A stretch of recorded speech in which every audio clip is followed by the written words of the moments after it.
A very warm welcome. It's your lucky day if you don't live in Munich. It's snow on Valentine's Day. We almost did it on purpose, so just enjoy the day. Actually, pink color over there, so yeah, great team. As you can see, they're very spirit-driven, so just make the most of it.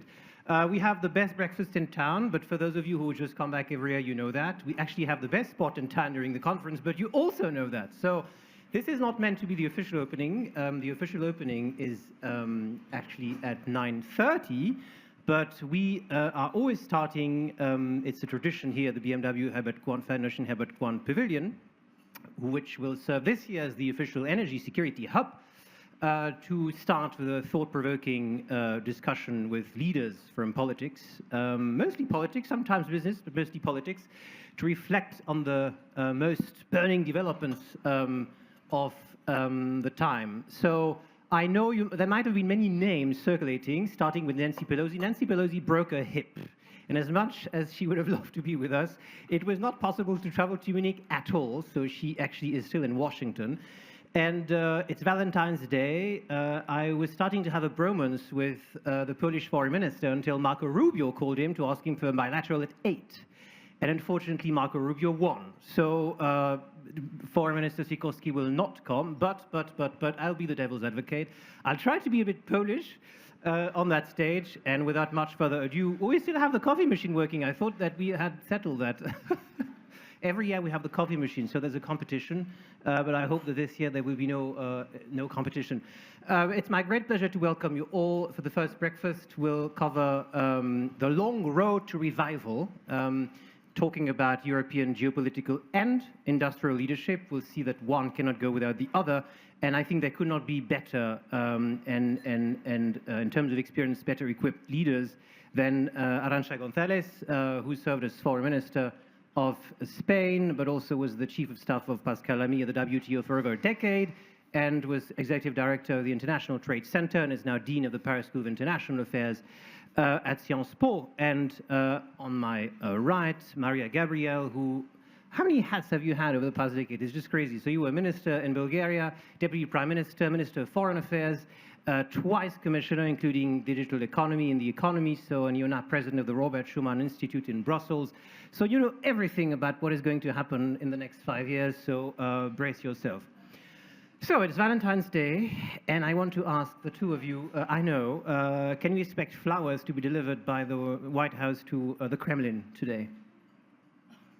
So it seems that what we've heard some days ago is, and I want to ask you, is it the last nail in the coffin of European geopolitical relevance? Valentine's Day and coffin, I know, not the best, but... You know, thank you very much, Grégoire, and thank you to the BMW Foundation for this great beginning of the Munich Security Conference. If I had wanted to make the Munich Security Conference relevant again, not that it needed that, let's say that this Munich Security Conference is particular. It's particular to Europe, certainly.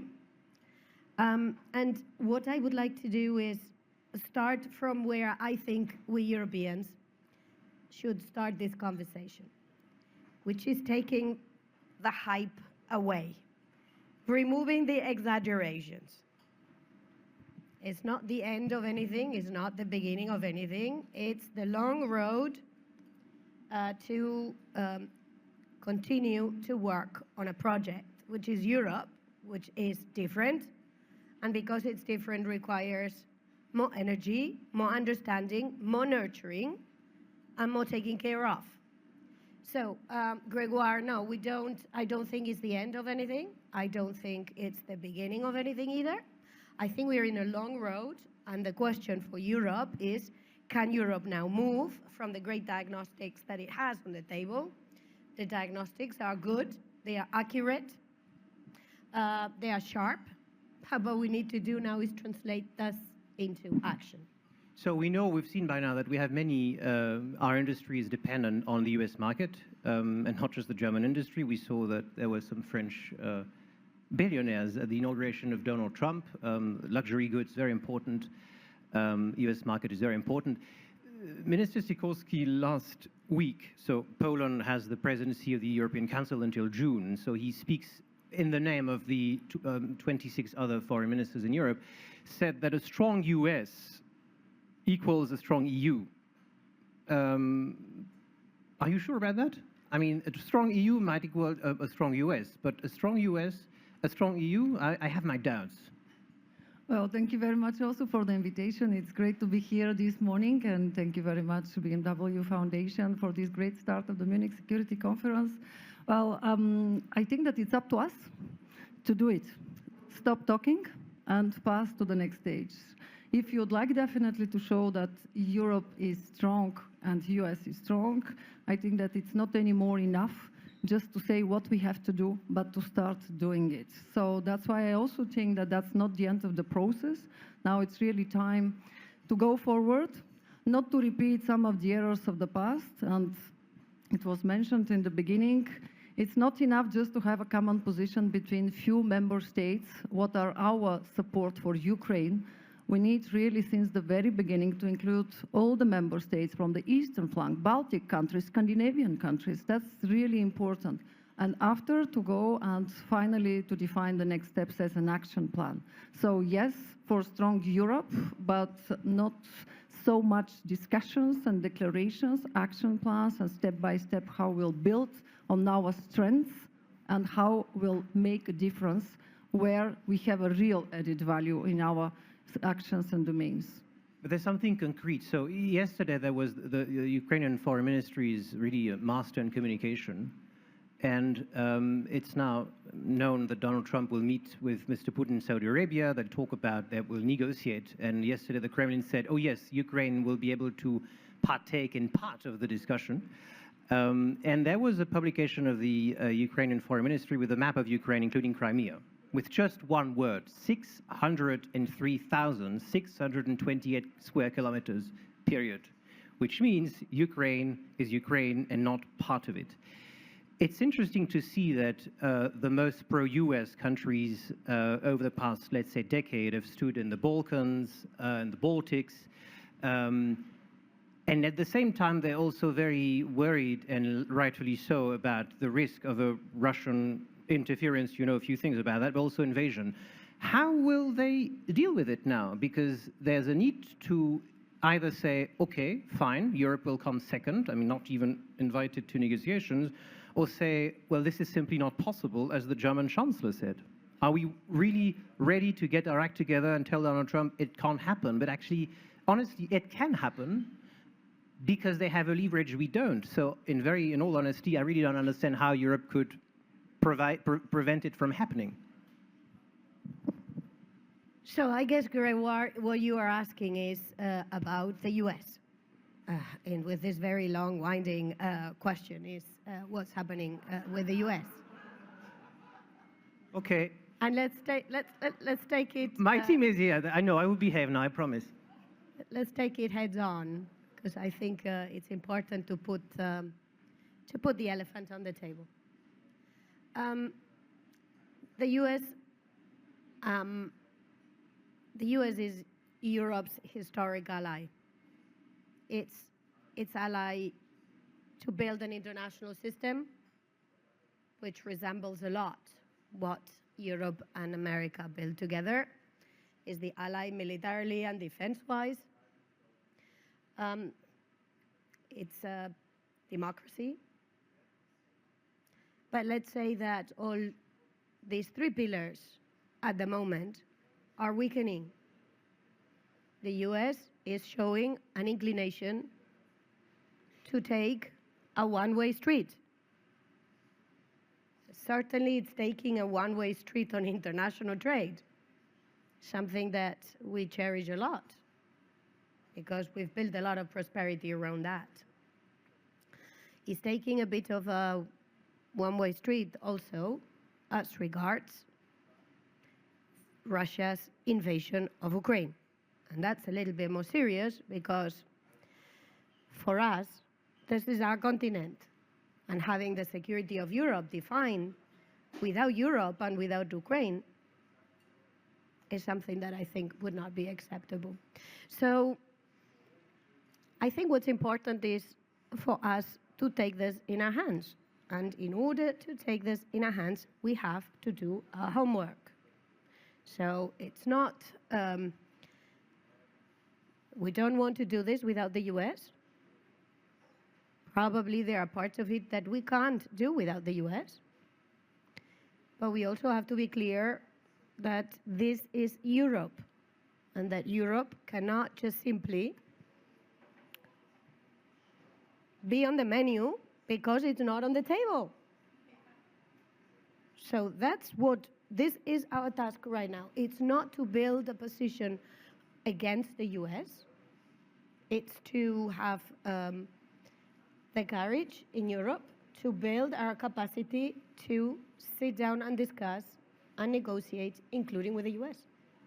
So concretely today, if you don't have a defense industry, if you do not have a competitive industry, you're not relevant. Europe lacks competitiveness. Some parts of the industry, including the car industry, has been doubled by China and the US. And if you look at the investment in R&D, it's interesting to see that the US ranked first with almost 4% of GDP, China with 2.5, and Europe with 2. The question is, we need money. And the Draghi report calls for 800 billion. And whether we accept debt, and Germany will show or not the way, or we won't be able to be at the table. And Mariya, you were a commissioner for the economy.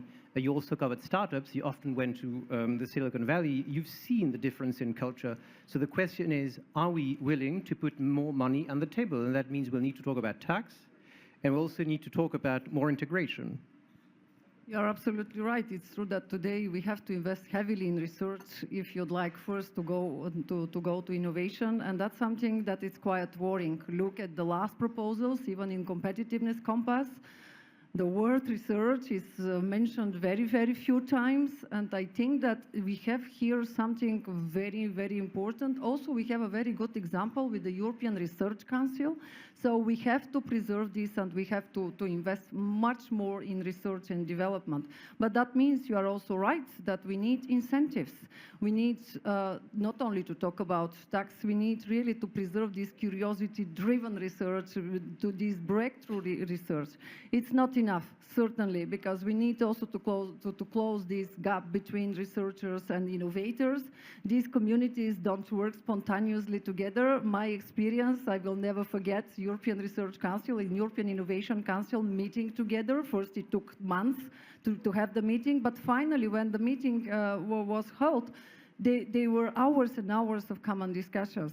I think that it's not also the only one thing. Investing in research is great, but we also need really to attract talents. We need to change the narrative, and that's something completely different. That's why here the role of education is important.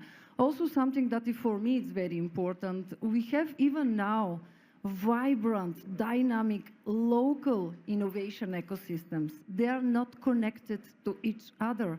We have from Helsinki and Stockholm to Madrid and Sofia, we have the vibrant ecosystems, but we need to invest now in how to connect them. Because here we have an extraordinary strength.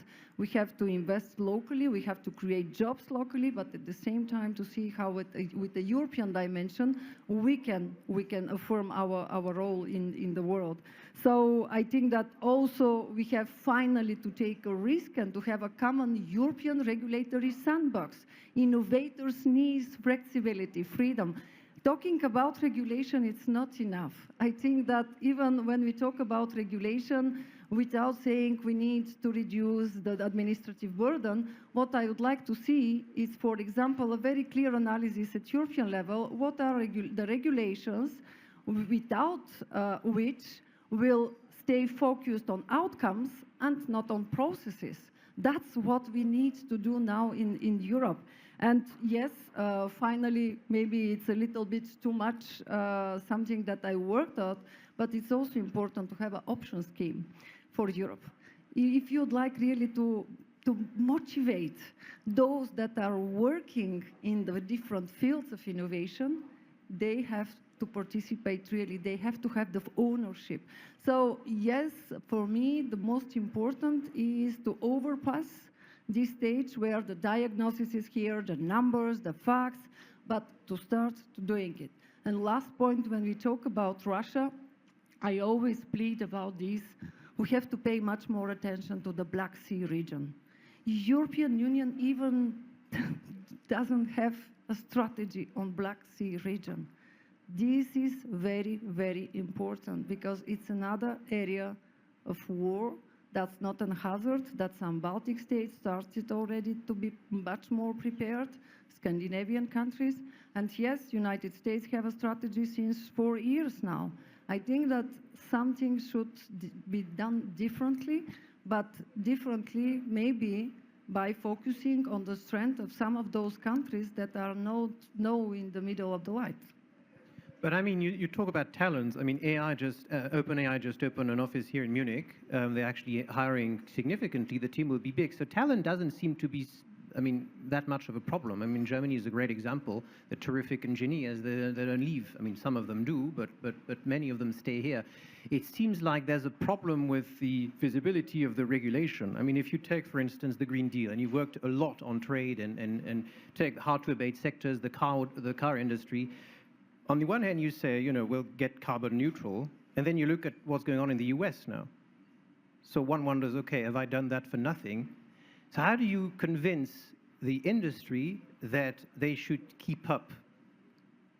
How do you incentivize them?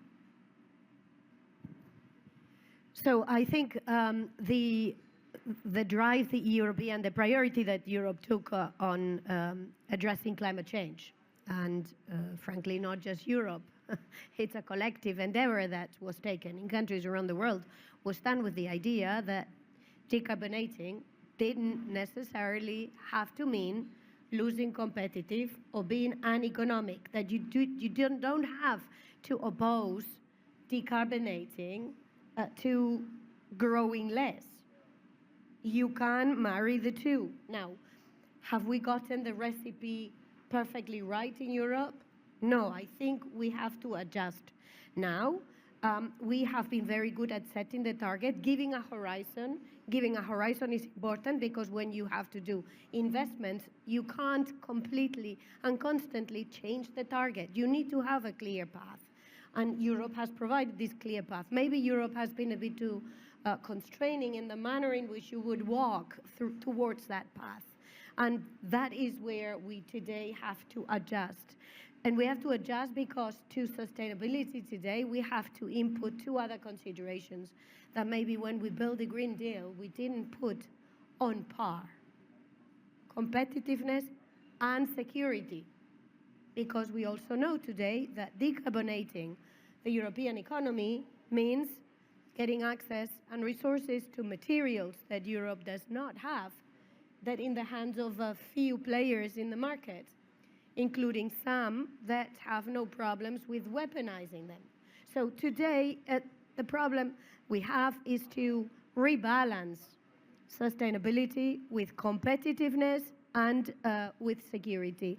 But I take issue, Grégoire, with this idea that is a very prevalent idea, by the way, that Europe is uncompetitive and that America is super competitive and that China is even more competitive. I take an issue with this because I don't think it's true. I think we are talking Europe down and talking others up without looking at the risks of the others and without looking at the assets that we have in the European Union. I've been working a little bit, it's no secret, because a report has been published on the European automobile sector. I don't think the automobile sector is uncompetitive.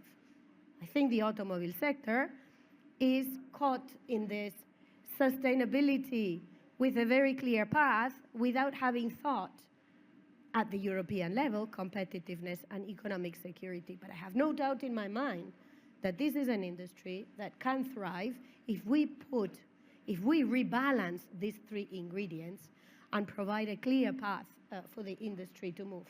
So it's not, it's on how to rather than on the assets. The assets are in Europe, is whether we learn to marry the ingredients with a clear how to, with a long-term perspective.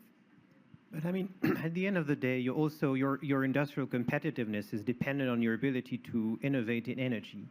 The lower the cost, the more competitive. And in this regard, there are issues with the amount of capital available for Europe to invest. I mean, nuclear fusion, Europe was leading, now it's China. It's insane. So 1 month ago, Chinese engineers managed to create an artificial sun that created up to 100 million degrees Celsius plasma for 1,000 seconds, which means a quarter of an hour. I mean, we're on the verge of a revolution. This doesn't happen in Europe. And imagine if this turns into something sustainable, this will have massive repercussions for the Chinese economy, and we will still be following. So we all go back to where the money can come from, the 800 billion of Draghi, and we get to Germany, because Germany has one of the lowest debts in Europe, 66%. I think it's enough to have provoked a heart attack to Wolfgang Schäuble, late Wolfgang Schäuble, but it's still low compared with other countries in Europe. Imagine that Germany were to reform its tax break and to increase its debt by 10 points, which is significant, but which will still leave Germany with a relatively low debt in comparison with that of France, Italy, Spain, and so on. With 4,000 annual GDP, Germany could raise half of what Mario Draghi calls for, 400 billion, Germany alone. So the question is, does the future lie in Berlin? Well, we all hope that we'll see again Germany as one of the driving force, and that's what we need at least. I think that will be a very important message if we see that, again, Germany is in the lead and measures are taken to reaffirm our European leadership. But again, I think that here the message is maybe sometime we should remind us what was the initial idea of the European project. It was to remove our internal barriers. And we should really, again, pay attention. Actually, today, it's our biggest weakness. Those national barriers, those 28 legislations, it's something that is hampering innovation. That's why it's a good step forward, the 28-youth regime, but please change the pace. Do it more rapidly. I think that that's something very important as message that we need, and that's why we need a driving force also of Germany, because with a strong Germany, we can change the pace. We are living in a world, no one will wait for Europe, so we have really to move forward. So let's say that the discussion about capital in Europe has two different angles. First is what kind of debt rules we want in Europe. What's the optimum indebtment, quote unquote, of Europe, and what's the rules that each one of the EU member states are ready to have? This is a discussion that is taking place in Germany, and because we are in a heated electoral process, I will avoid putting my foot into a domestic conversation that's very heated. But clearly we need to have a discussion about what's the optimum level of debt that will allow us to unlock the capital that is necessary now to push now for the competitiveness of our economies. The other part of the conversation has to do with capital markets in Europe. It's not that we don't have the capital. We have the capital, but it doesn't stay in Europe. And it doesn't stay in Europe for a very simple reason, because it's very fragmented. Now, I have not really heard very convincing reasons why we should not do capital markets union in the EU, other than the vested interests of each one of the institutional mechanisms that the member states have to check for prudential risks. So this is where we have to get real. If we need to invest, and if we want to invest today, the industry is in Europe, the defense industry is in Europe, the energy industry is in Europe, the automobiles industry is in Europe, the capital, the talent is in Europe, the ecosystems are in Europe. The capital must also be in Europe. So it's not rocket science, huh? I mean, we know what needs doing. If we don't do it, then we can't complain that the capital moves to the US, gets better returns in the US, and come back to Europe to buy the industries that the American investor is interested to have, not the European strategic autonomy. So again, I want to see I want to present the glass as half full, because I think the glass is half full. It's just that we are trying desperately to empty it every day. So as opposed to making sure that, we can all drink from this glass that is half full and make it fuller, because we can make it fuller. There is no good reason not to do it. I don't mean to empty the glass, but to be honest, we look at you mentioned the technology is in Europe, defense industry is in Europe. Well, one could disagree. If you look at the military equipment that Europe has been buying since the invasion of Ukraine, 70% was bought in the US. And that means there's something we don't have, and I don't think it's just the availability. It might also be the technology, to be honest. Sometimes our technology is not just as good as it used to be, and we might have felt, including in Germany, by the way, best technology for years, and now I'm sorry, but the Chinese are doing it better, not because the prices are lower, but because their technology is better. So let me take issue with this. Let's look a little bit at the defense industry. We do have a very thriving defense industry in Europe. It's just that the defense industry in Europe doesn't supply Europe. It supplies other countries. Whether it's naval, whether it's air, whether it's land, our producers in Europe don't supply the European market, they supply foreign markets. And the European market is supplied by American suppliers. Now, why is that? One, because we've not given the defense industry a clear path to what the needs of, what the purchasing needs of the European defense ministries will be, not in the next 5 years, but in the next 30 years. We haven't given them a perspective. Others have given them perspectives, so they go to those markets. Second, we have a historic pattern of purchasing from the US. And you know very well that when you purchase an equipment, take a plane, you don't purchase a plane for the next 5 years. You purchase a plane for the next 30 years. So we live with the legacy of what we've been purchasing. So do we have the industry? Yes, especially in this country. Hey, I mean, if there is a country that knows to do defense equipment, it's this one. But there is also in Italy. There is also France. There is also my own country, not to sound too parochial, that has a very thriving defense industry. But are we supporting this defense industry to supply the European market? No. And now we are saying we're going to purchase more from the US. But guess what? The US industry is working also at full capacity.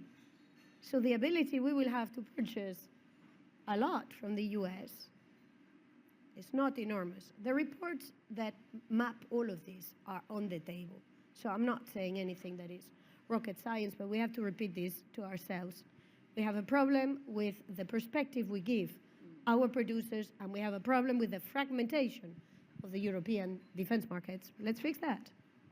I fully agree. I think that first we need really to address this fragmentation, but attention, only increasing spending in defense will not reduce fragmentation if there are not some additional steps like joint procurements and very clear direction. And I also think that what we need is really predictability. We have a thriving defense industry. Also, small countries like Bulgaria are very well positioned, but yes, they need a long-term predictability because their contracts are not here for 2 years. They need really to know what is going on. But I mean, I hear you. You say, you know, we have it. It's just a question of scale. But I'm half convinced, to be honest. We have later today the former head of the DARPA at at a session.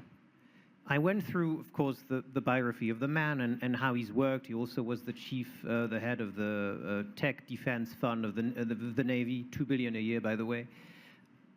He's covered biotechnology, vaccines, space, water, and now 6G. So it spanned so many different fields of science that we're not doing, that I'm not so sure that it's just a question of buying more EU equipment. It's also the way we think about research in itself. It seems to be still very siloed. And if we look at all the big civilian innovation, self-driving car, GPS, this was all developed by the DARPA. I mean, at the beginning, those were military innovation that would turn into civilian innovation. We don't have that culture in Europe, so I'm not so sure that it's just about buying more European equipment, or I'm wrong. That's why, again, we need to preserve fundamental research in order to be ready for many breakthroughs. We need to promote interdisciplinary research also, because in some I don't know, universities or even institutions, it's really not valorized. Recently, a few months ago, I was really shocked by someone saying me that interdisciplinary research is really not for excellent people. And I said, wow, we really need to change this mentality from 70s and 80s. It's true that for us, I think that it's really important to preserve our capacity to innovate from fundamental research and to have breakthroughs without posing limits. It's absolutely clear that we need much more collaboration, and to break the silos, for that, it's a permanent effort. It's not easy. It's really definitely not easy. But again, if they have much more predictability, if that is the agenda that will stay here not only for a few months, but because that is the conjuncture, we have much more chances. You mentioned some examples from China, but we don't mention the recent example of Mistral. Correct. Come on, it's 100% open source, it's free, it's absolutely done in an amazing way. But even today, few days only later, we are not saying we are proud what we have done. That's a breakthrough. That's a signal that we are able to do it. So you can imagine that in 3 months, everyone will forget it. No, that's why we need to change this narrative and to be proud and to give much more visibility to our success stories. And one thing, when we have a success story in one member state, we have to find a way that this success story is promoted by all the others. That is not the case. Let's be very honest. In Germany, you are proud of some German success stories, in Bulgaria, in Spain. I think that we should change this. Otherwise, we'll continue this work in silo. Yeah, the name of this Mistral invention is called Le Chat. And frankly, if you use ChatGPT and you use Le Chat, just do it. And then you tell me what you think.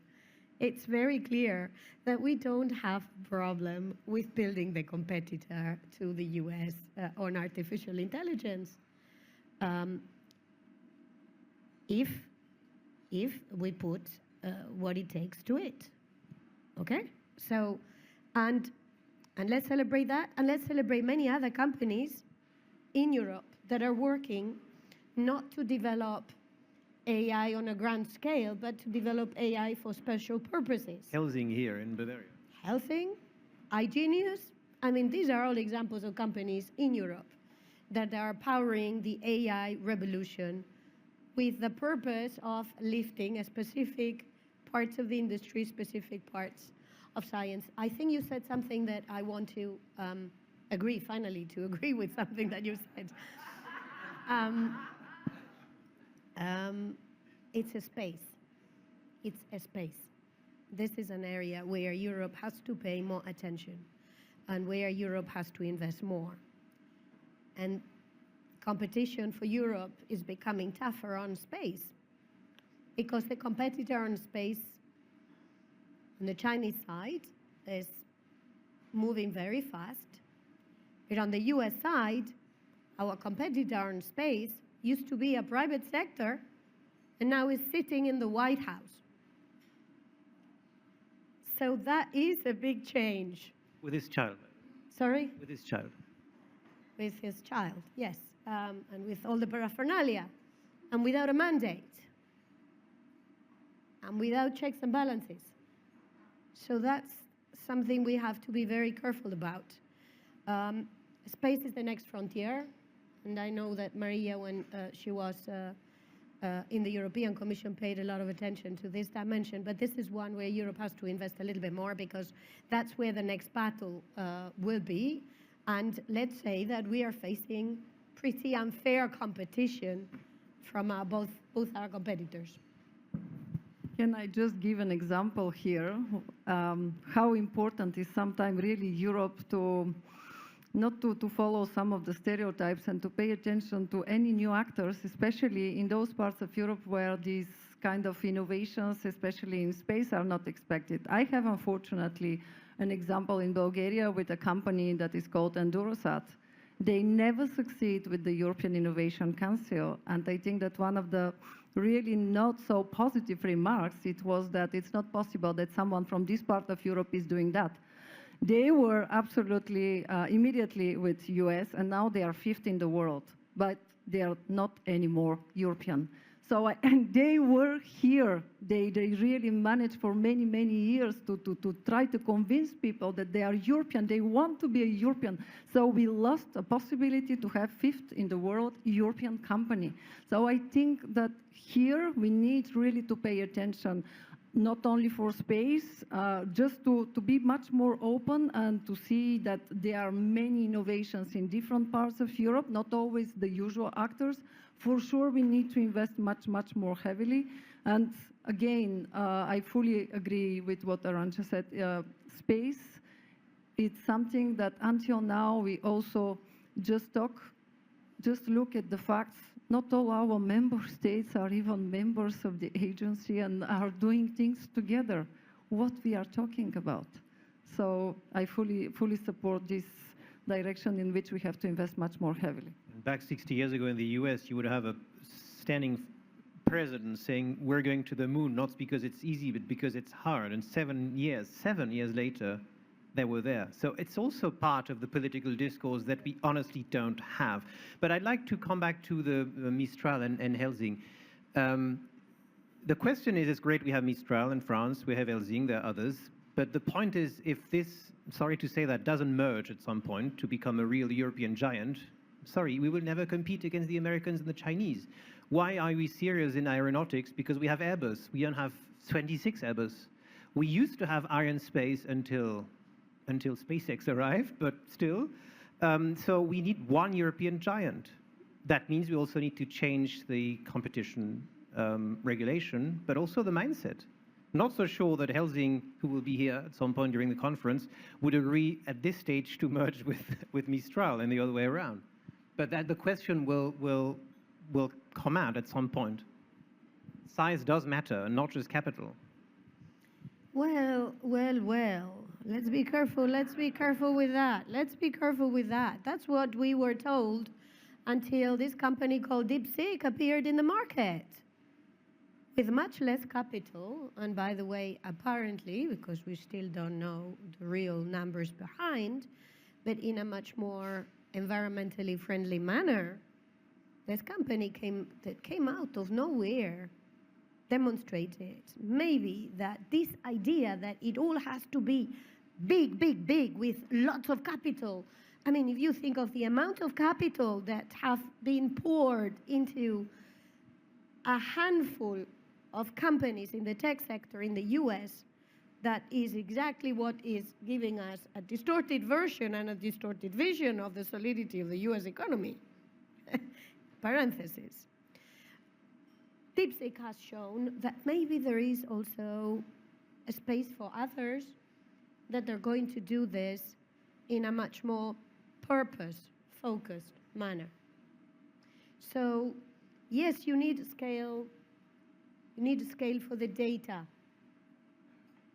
And this is where we have to work. Scale for the data. And data in Europe is interesting because data in Europe is diverse. And in the end, the systems that we develop with data will be more diverse, meaning they will reflect better the kind of societies and societal issues that it's meant to address. But let's be careful with this notion that everything, the example of aeronautics was a good one, but maybe, and it's worked, but maybe not everything has to be Airbus.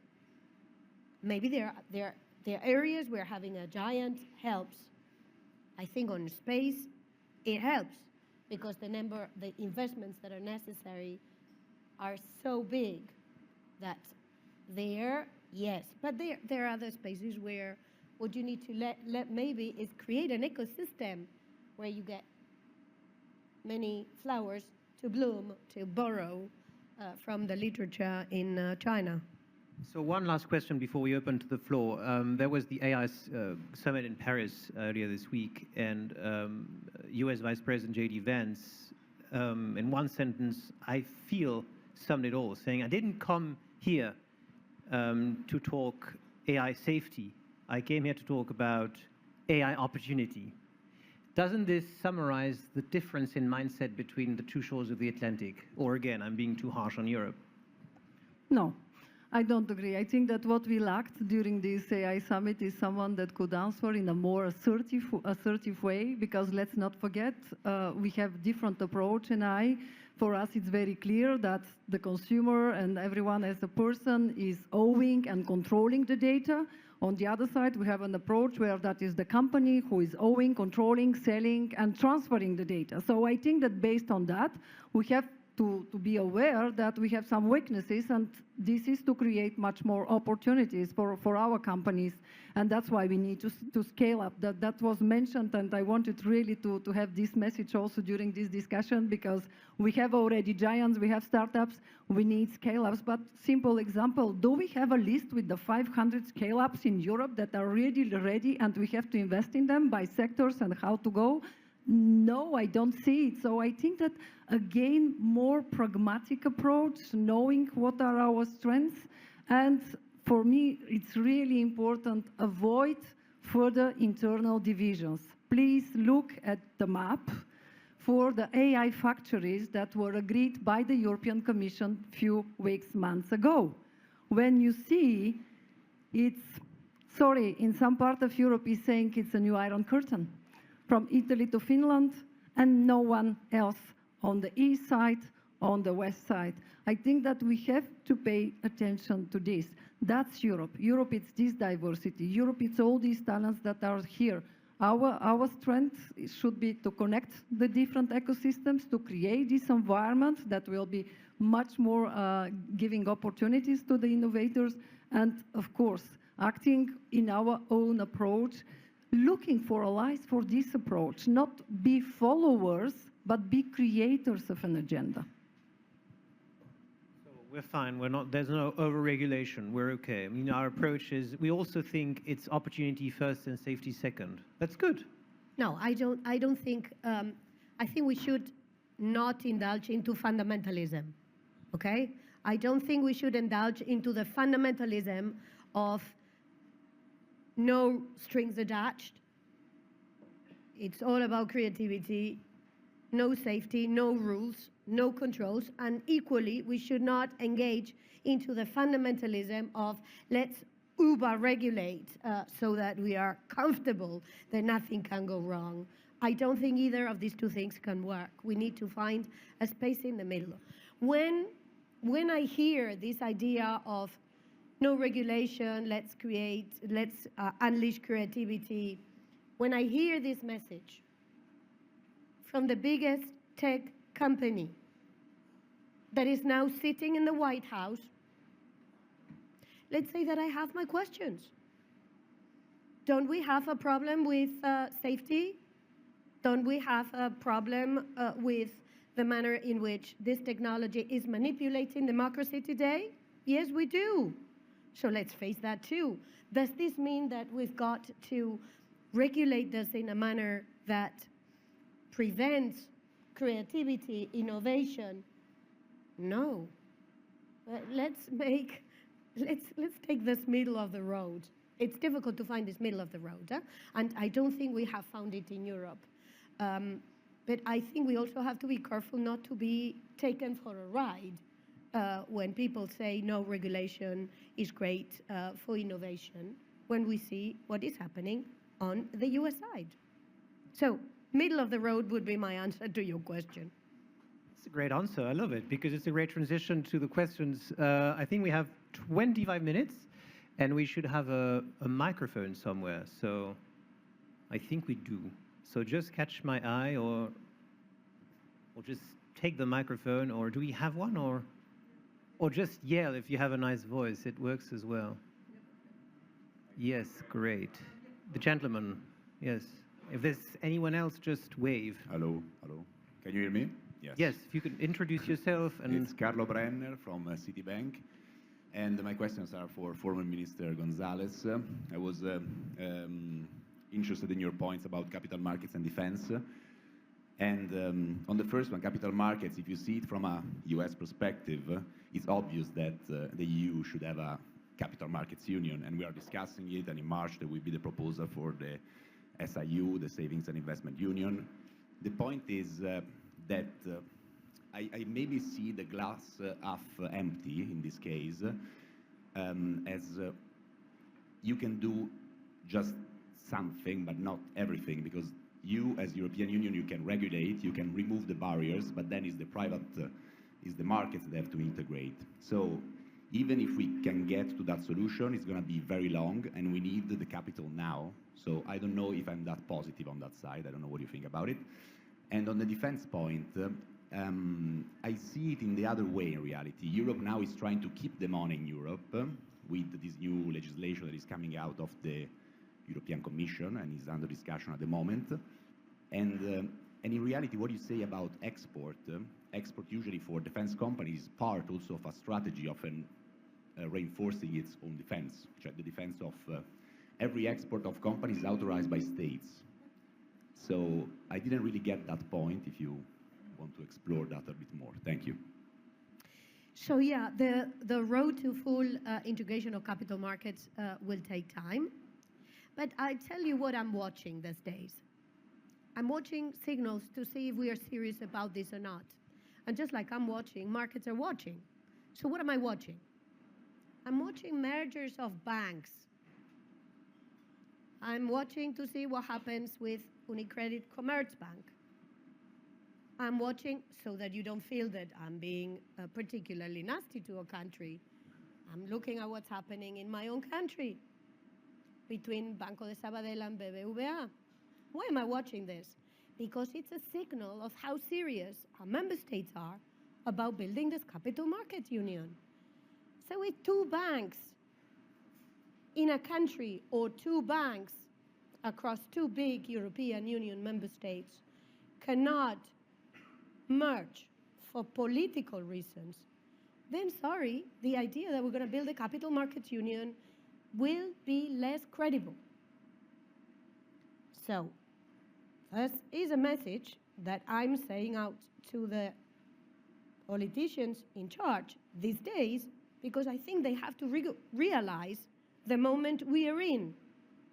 So if we do economic nationalism in Europe, which is what part of the political spectrum in Europe wants us to do, then there will be no capital market union. Then there will be no capital.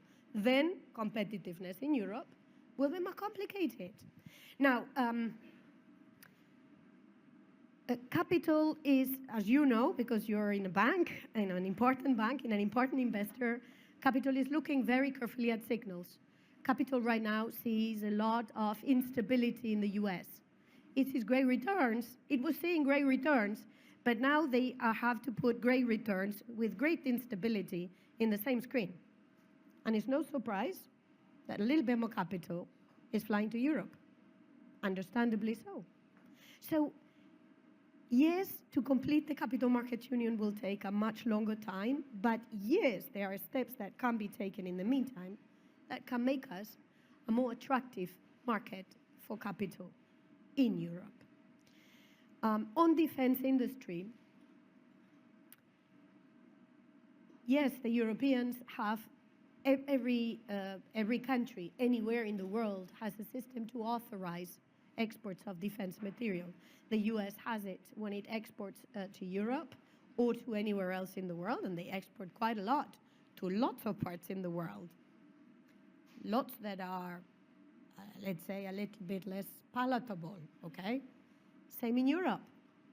Now, it's true that what we don't have is a shared approach to authorizing exports of defense materials.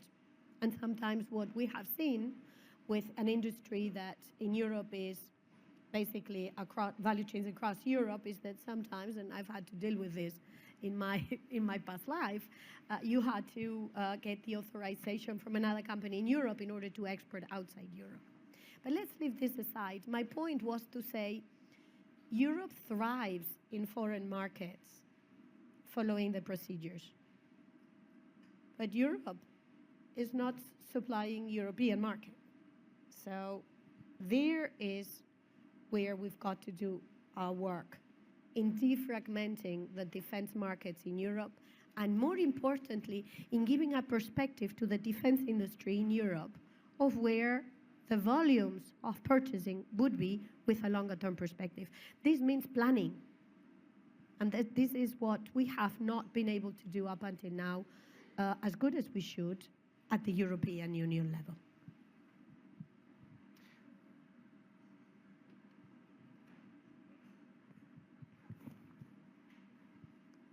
Thank you. I think it works now, yeah. Okay, thank you. Dominic Hesse. I have a bit of a problem with that constant notion about throwing more money at the problem and increasing debt. And we have €1 trillion of tax income in Germany, which has doubled over the last 10 years, and we still can't make ends meet. So how can we actually reduce friction between the European Union and the nation states and reduce regulation and inefficiency in the bureaucracy to really move forward? Well, I mean, what is a realistic scenario that domestic politicians make themselves redundant and lift things to the European Union level? I mean, in particular, defense. Tax would be another aspect. Capital markets, etc. I mean, the European Union can try as much as it likes. But if Germany says, we like our banking market, we like domestic regulation, nothing's going to happen. What's the path forward? Well, I think that I already mentioned at least two things, to be very precise on removing some regulations, but that's why I also mentioned this regulatory sandbox. I think that this is something that we should explore very rapidly, because we have this somehow controlled environment, but where companies can immediately have freedom and flexibility, and to test what is working well and what is not, because that will be always one of the arguments of our member states. It's not working for my country. It's not my main problem. So somehow we have to find a way to align the agenda when we simplify regulation. And that passes for me by concrete examples. And the concrete example to have is by giving this flexibility to companies to explore, to innovate, and to see what is working well and what's not. Because again, it's becoming a little bit a cliche, over-regulation. What I want to see is concrete proposals on those regulations, which by removing them, we'll definitely see a difference for all our member states, or at least the majority. And that's, for me, the next step. Yeah, you put your finger to one of the difficulties we have in Europe, which is when we talk about over-regulation, we think the over-regulation, quote unquote, only comes from the regulatory procedures in quote unquote Brussels. But this is not the case. What we have is the superposition of regulations that come from Brussels and regulations that are done at the member state. Let me give you one example. At the moment, I live in Paris, France. French farmers are complaining about the over-regulatory framework on agriculture, right? On farming. And they complain that Brussels imposes pesticide residues and so on and so forth that are very tough to track. Well, guess what? It's not true. Brussels sets a floor, and then France adds on it what it wants to add. So that is where we've got a little bit of work to do. First would be, in my view, to map what are the 5 areas that would make a difference for business, and where we have an unfinished and we haven't done what you normally do, which is putting on the table the different interests at the stake, and understanding that it's not always the drive upwards that will give us what we need. I think this is a very good moment to do that. Why? Because part of the competitiveness gap that we have has to do with the manner in which we've done this regulation, or the regulatory framework at the European level. Now, this is where I agree with Mariya that maybe you take a sector, or you take a product, and you sandbox with what it could look like if you were to simplify, and then you spin it off. That's what, at the end of the day, regulation is also about trust. And what sandboxing can do is build this trust that you need to do simplification. Do we have any other question? No. Then I would like to. No, we don't. So I'd like to ask you one, and the two of you could answer. So you published with the Jacques Delors Institute a really remarkable report on the car, on the automotive industry, and you pinned down 4 scenarios that might characterize in the near future the development, the geostrategic development.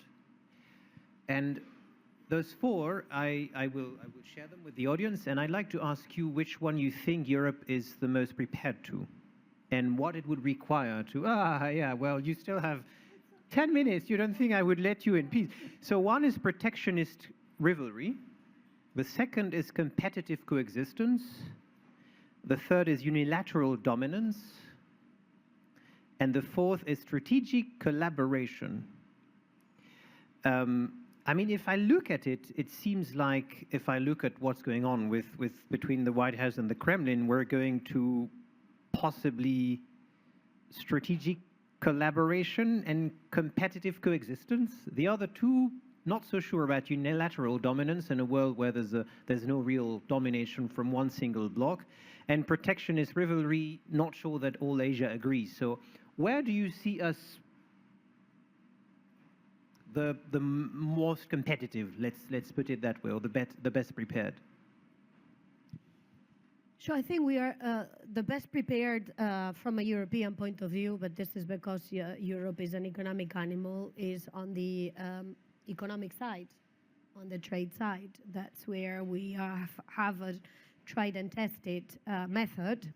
There is quite a lot of desire for unilateral dominance. I mean, what I call a one-way street on the US at the moment. This is clearly what we saw yesterday from this funny idea that you basically have access to everybody else's markets for your products of your choosing with your definition of what you want to achieve in those markets. It's called reciprocal tariff act, but it's very little reciprocal. It's pretty one-way street. So that's the area where probably we are best prepared to respond. One, because the market in Europe is big, and when the market is big, you've got power, because the alliances that Europe has with other countries is very dense. You can leverage that. So when the US unilaterally imposes a measure on the rest of the world, including the EU, can work together to respond to that. So this is the area probably where we're best prepared. Where we are worst prepared, let's face it, is on the military front, on the defense front, where strategic cooperation, quote unquote, between the US and Russia is very bad news for Europe, in that it's the European continent, and the Europeans are not seated at the table. And when I say Europeans, I also include in that the Ukrainians, which for this purpose is Europeans. So that's where we are less prepared. I think we did not fully do our homework, and now we are having to rush to put together what would be a good response on the European side that would, again, not transform us into followers, but that would put us into around the table when the security of our continent will be discussed. Well, I think that this time the answer should come from the industry and the sector. I think that this top-down approach is not working. Automotive sector is a strategic sector for us. And I very much hope that the approach will be to sit around the table, really to insist on our strengths, to identify how we can transform some of our weaknesses into opportunities. And in that way, all those politicians, institutions, keep the gap for the next years because it's fixed by the industry. I think that here we have something that is very strong. We said that we have a real asset as Europeans. Of course, that politicians can express their preferences or competitive coexistence, or I don't know. No, I think that this time we should change the approach. And the only one thing that we should not change, and we have to do it, is once agreed, really to keep the direction and to go in this, giving this predictability to the sector. Because if you'd like to see the automotive sector again thriving and competing and be at the forefront, they need to be sure that in 5 years, the new European Commission will not change against the agenda. So we have 10 minutes, and because we were also meant to which we covered, obviously, but regaining geopolitical leadership, there's one topic, interestingly enough, that we haven't covered so much is the so-called global south and our relations with the non-US world. You were Minister of Foreign Affairs in Spain at a time when there were frictions with Morocco. Things have changed and improved, even with France and many other countries of the Mediterranean basin, but it's been tough for other European countries, including France, in sub-Saharan Africa. Interference from Russia and amongst others, and China. Is there a way that we can rebuild trust? And not just for diplomatic purpose, but also because they are raw materials. So having good relations with those countries is crucial to ensure sustainability of the supply chain and security. So I thought when you said there was something we hadn't talked about, I thought we were going to talk about China, which funnily enough has not come up in the conversation yet. but let's look at this, the South. And I frankly don't like this idea that we have a global South. I think we have a very plural South. And this plurality means that Europe has to engage with this plurality in different ways. For sure, Europe's strength will be also dependent on its ability to invest in relations with this plural South. And judging from what I can see, this plural South is equally eager to find a way to collaborate with the European Union because they are feeling the chill in international affairs these days. They also are feeling the cold is coming. So let me give you an example of this plurality in the South and how the EU and the South are working together. If I take the last month and a half, we've been able to conclude a negotiation with Mercosur that 25 years ago I started to negotiate. So it's not a coincidence that this has come to roost now. We've seen the conclusion of the agreement between Mexico and the European Union, and it's not a coincidence. We've seen the resumption of the negotiations between Malaysia and the European Union, and it's not a coincidence. And we've seen Philippines and Thailand knock at the EU door to restart the negotiations that had taken place. You would have seen a lot of action on the side of the President of the European Council, Antonio Costa, reaching out to South Africa at the time when Marco Rubio declared that the US would not go to the G20 that South Africa will host.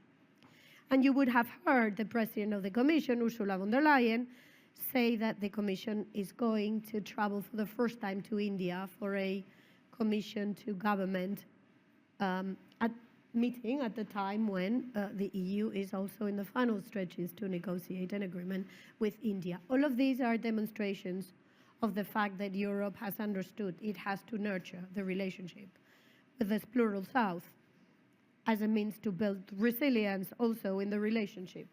This is with Africa, in the Mediterranean, with Asia, ASEAN, the engine of growth in Asia, with Latin America, in a world that is also not wanting to just be follower, that wants to be also an actor.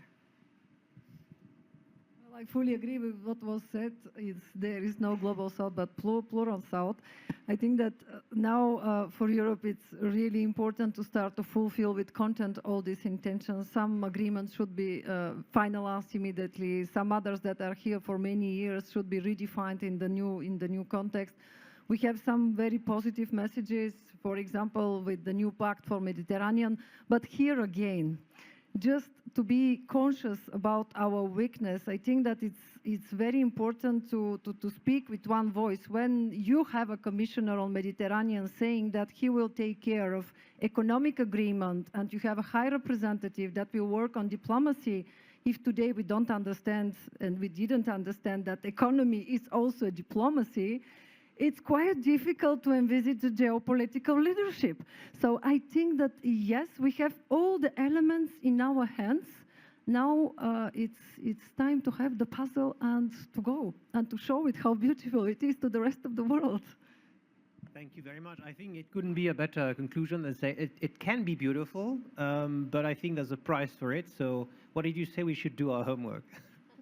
Thank you very much. I need to set you on time. It's a German pavilion. It has to be on time. I will welcome you all and ask even you all to stay for the official opening in half an hour. And on that, I wish you a very productive and nice MSc and a nice Valentine's Day.